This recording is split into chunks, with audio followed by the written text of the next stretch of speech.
kepada Presiden Prabowo Subianto.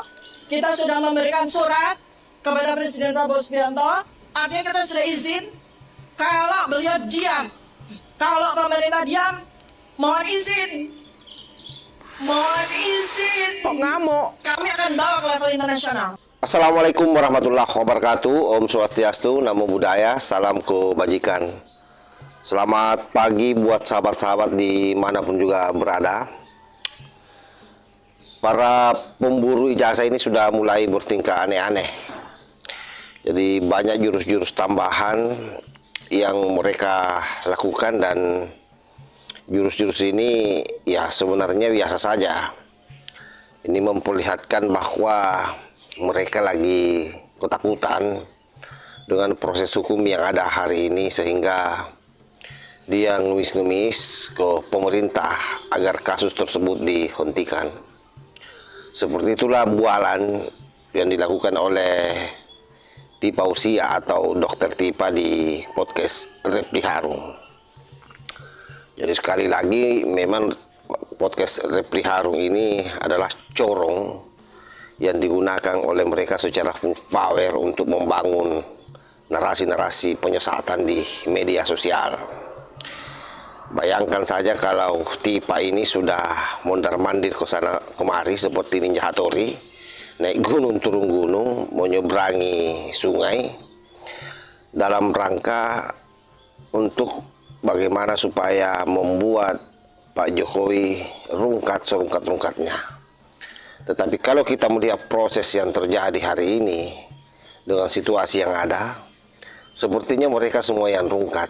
Karena itulah dia membangun ancaman terhadap Pak Prabowo, bahwa kalau Pak Prabowo tidak menghentikan ini, kalau DPR RI tidak menghentikan ini, kalau lembaga-lembaga negara yang ada hari ini seperti Kompolnas, Komnas HAM tidak membantu mereka menghentikan di proses kepolisian, maka dia akan melapor ke lembaga-lembaga internasional. Bahkan tidak sampai di situ, 200 kampus dia akan sasar di dunia internasional, menyampaikan informasi soal bagaimana ijazah Pak Jokowi itu palsu, sahabat. Nah, seperti apa videonya? Coba ini kita lihat dulu bagaimana ngaurnya Tipa di dalam podcast Repli Harung. Kita sudah izin kepada Presiden Prabowo Subianto. Kita sudah memberikan surat kepada Presiden Prabowo Subianto. Artinya kita sudah izin kalau beliau diam. Kalau pemerintah diam, mohon izin. Mohon izin. Kok ngamuk? Kami akan bawa ke level internasional. Kami akan memandangkan masalah pelanggaran HAM ini kepada PBB, kepada lembaga HAM global. Kita akan lapor kepada Special Reporters, juga lembaga Women Human Rights Defenders. Pokoknya intinya kita gaspol ke level internasional. Kalau pemerintah diam saja, tidak memberikan perlindungan kepada kami yang notabene adalah warga negara Indonesia yang sah, tidak berbuat apapun selain menegakkan kebenaran. Selain menegakkan kebenaran. Mengapa saya perlu tekankan Bapak dan Ibu semuanya, saudara-saudara semua sebangsa dan setanah air di seluruh dunia? Karena kami ini menjadi target kriminalisasi. Kami menjadi target kriminalisasi. Kalau sampai negara tidak bertindak, semua stakeholders negara tidak bertindak, berarti apa? Negara gagal melindungi kami, para intelektual, untuk mengungkapkan kebenaran. Dan kami juga tentu saja akan sampaikan kepada Presiden, kami akan sampaikan kepada DPR, kami akan sampaikan kepada MPR, kami akan sampaikan kepada DPD, bahwa kami bertindak. Jadi kami tidak mau bertindak tanpa sepengetahuan mereka. Ya, kita harus lindungi juga negara Indonesia. Maka diharapkan bahwa mereka akan bertindak dulu, menghentikan laporan-laporan yang tidak jelas itu, yang tidak relevan itu, dihentikan. Termasuk laporan dari JW. Kemudian kita juga akan open letters kepada 100 universitas dunia. Nah, apa yang dipertontonkan oleh Tipa ini jelas satu bentuk ketakutan yang nyata. Jadi kalaupun dia berupaya kelihatan tegar, itu hanya kamuflase. Tetapi teriakan-teriakan yang sepertinya sudah tidak akan kuat lagi menanggung beban ke depan. Karena bayangkan saja kalau seorang perempuan di penjara, apalagi dengan seusia seperti ini, betul-betul penderitaannya dia sudah bisa pikirkan seperti apa modelnya nanti di dalam tahanan. Karena itu seperti orang yang hanyut, akar pun dianggapnya sebagai tali yang kuat, sahabat. Dia bergelantungan di situ. Seperti itulah gaya orang-orang yang lagi terdesak.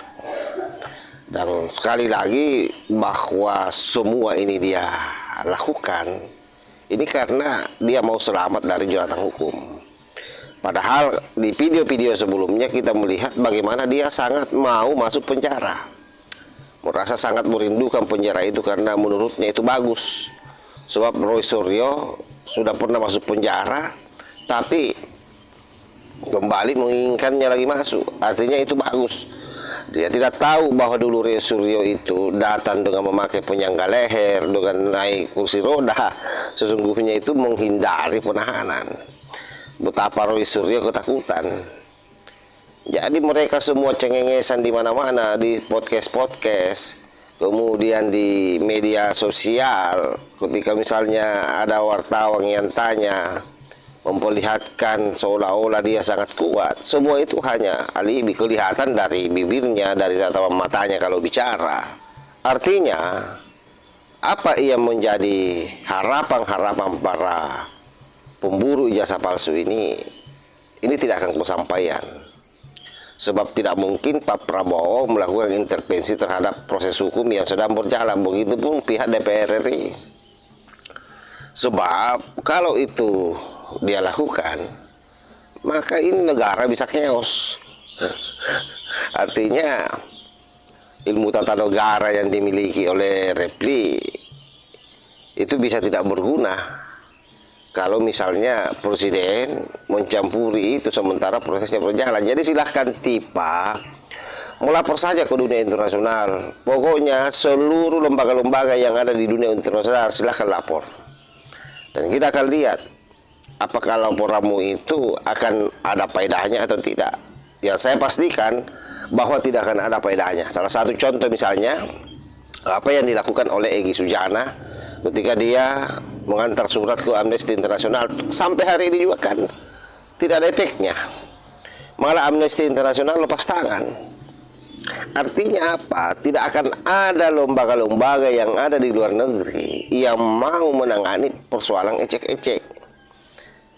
Persoalan hukum yang sesungguhnya itu bukan persoalan hukum, tapi itu lebih pada persoalan politik yang dibaluri dengan embel-embel hukum.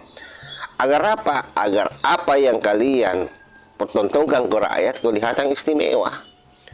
Padahal sebenarnya yang kalian lakukan ini adalah gerakan politik untuk mendegradasi orang. Bahwa kemudian itu murni kalian lakukan atau tidak, itu menjadi pertanyaan besar. Kenapa? Karena kalau itu murni kalian lakukan, maka tidak akan mungkin napas perjuangan kalian sampai hari ini masih ada.